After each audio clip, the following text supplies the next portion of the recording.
Salam Kamir, kekaguman ilahi mengarah pada iman dan rahmat. Mantap mangganya.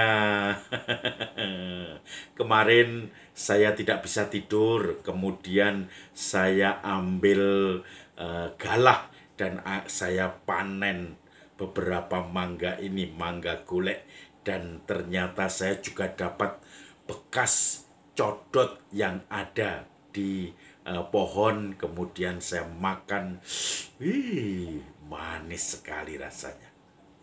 Saudara-saudari yang terkasih, biji dari buah ini saya tanam. Yang sebagian ada yang ditanam, ada yang tumbuh.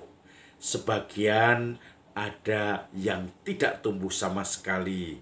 Sebagian ada yang tumbuh tetapi pohonnya tidak seperti induknya, jadi kecil, dan tentu saja ini menjadi bibit yang tidak baik.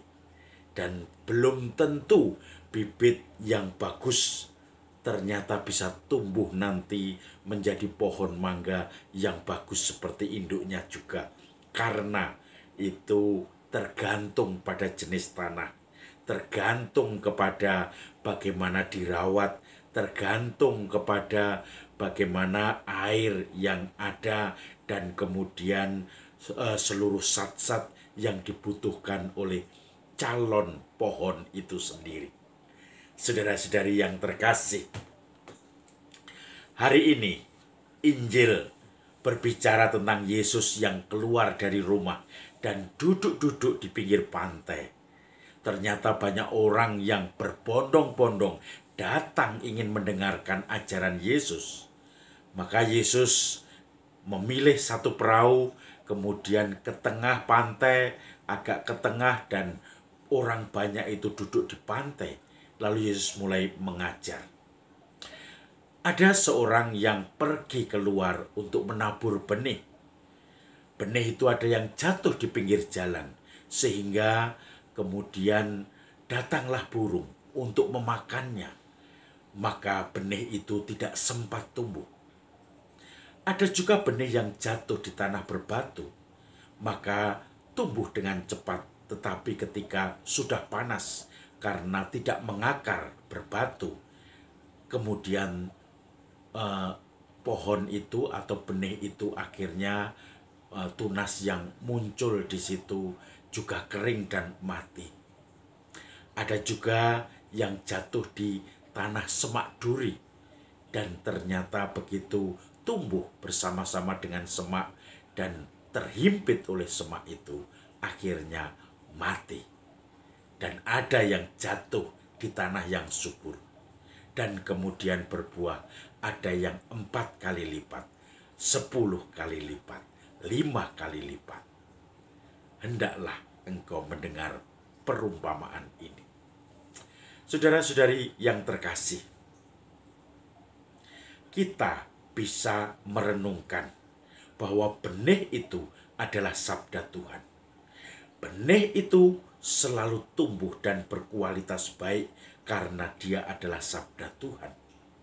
Dan kemudian yang menjadi penentu adalah jenis tanah itu sendiri, kepribadian kita masing-masing, sikap kita terhadap firman Tuhan, sikap kita terhadap tawaran kasih Tuhan, bagaimana pola reaksi kita, pola komunikasi kita, pola sikap atau karakter kita yang dibentuk oleh jenis tanah kita itu.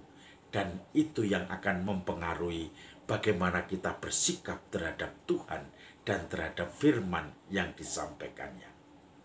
Maka ketika kita menyadari diri kita orang yang keras, orang yang seperti batu, maka firman Tuhan pun tidak akan subur di hati kita, kecuali batu itu harus dipukuli menjadi tanah yang subur, harus dicarikan pupuk, harus menjadi tempat yang tidak keras tetapi tempat yang gembur dan subur.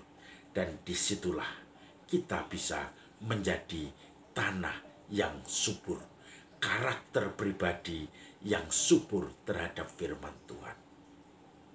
Di tanah di pinggir jalan itu sama juga. Karena kadang-kadang kita sibuk ke sana kemari. Kita tidak pernah reflektif diri kita.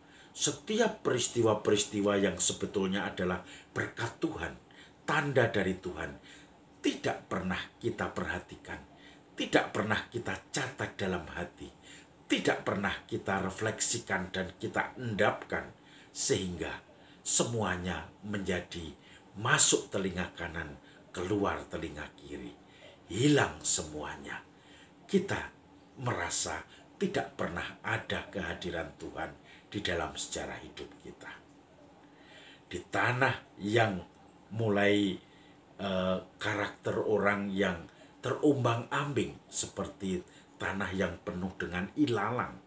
Kalau kita kemudian hanya ikut-ikutan, oh orang itu ke gereja saya ikut, oh orang banyak baru membicarakan A saya ikut, orang banyak menjelek-jelekan B saya ikut, orang banyak memuji Tuhan saya ikut.